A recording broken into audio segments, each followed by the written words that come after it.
வணக்கம். சற்று முன் கிடைக்கப்பெற்ற மிக முக்கியமான செய்தி ஒன்று வெளியாகியுள்ளது. காங்கிரஸ் 25 தொகுதிகளில் இருந்து 45 தொகுதிகளை கூட்டி தற்பொழுது 65 தொகுதிகளை கொடுத்தால்தான் திமுகவின் தலைமையில் கூட்டணி தொடரும். இல்லையென்றால் தமிழக வெற்றி கழகத்தின் தலைமையில் ஏற்கக்கூடிய ஒரு கூட்டணியை வலுவாக திமுகவிற்கு எதிராக தேர்தல் களத்தில் நாங்கள் அறிவிப்போம் என்பதை வெளிப்படையாக தெரிவிப்பதற்கு முன்பாக திமுகவின் கூட்டணிகள் தற்பொழுது நிர்வாகிகளிடம் மறைமுகமாக தெரிவிக்கப்பட்டுள்ளது. ராகுல் காந்தி தலைமையில் வருகின்ற திங்கட்கிழமை அன்று தமிழ்நாட்டில் இருந்து காங்கிரஸ் கமிட்டியின் மிக முக்கியமான நிர்வாகிகள் டெல்லிக்கு செல்ல உள்ளனர். திமுகவுடனான கூட்டணி தொடரலாமா? திமுகவிடம் ஏற்கனவே நாங்கள் கேட்ட தொகுதிகளை விட 40 தொகுதிகள் அதிகமாக திமுக தர வேண்டும். மத்தியில் காங்கிரஸ் ஆளவில்லை என்ற மனதில் வைத்துக்கொண்டு திமுக காங்கிரஸை மன ரீதியாகவும் மரியாதை குறைச்சலாகவும் நடத்துவதாகவும் திமுகவின் எம்எல்ஏக்கள் கூட காங்கிரஸ் கட்சியின் தலைவரை மதிக்காமல் இருப்பதாகவும் பல்வேறு குற்றச்சாட்டுகளும் முன்வைக்கப்பட்டுள்ளது.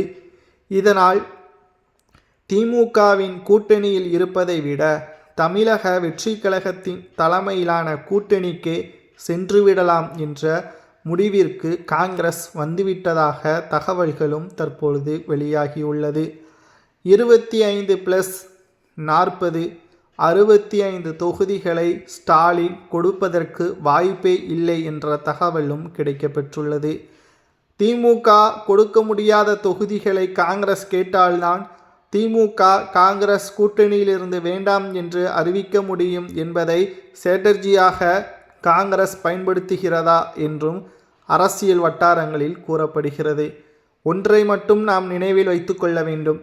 காங்கிரஸை எதிர்த்து திமுக உருவாக்கப்பட்ட கட்சி. ஆனால் திமுக அதிமுக உருவாகியதற்கு பிறகு காங்கிரஸ் திமுகவிடமும் அதிமுகவிடமும் கூட்டணியை வைத்து கொண்டுதான் இதுவரை அரசியலை நடத்தி வருகிறது. இப்பொழுது திமுக வர்சஸ் அதிமுக என்று இரு கட்சிகளுக்கு இருக்கக்கூடிய மோதல் புதிதாக தமிழக வெற்றி கழகம் என்ற கட்சி அறிமுகமாகி மக்களின் ஆதரவு இருப்பதன் காரணமாக காங்கிரஸ் தமிழக வெற்றி கழகத்தின் தலைமையில் கூட்டணி வைத்துவிட்டால் புதிய கூட்டணி உருவாகிவிடும். இது தமிழக அரசியல் வரலாற்றில் மாற்றத்தை ஏற்படுத்தும். காங்கிரஸிற்கும் மீண்டும் அமைச்சர் பதவி 60 ஆண்டுகளுக்கு பிறகு கொடுக்கப்படும் என்ற தகவலும் கிடைக்கப்பெற்றுள்ளது.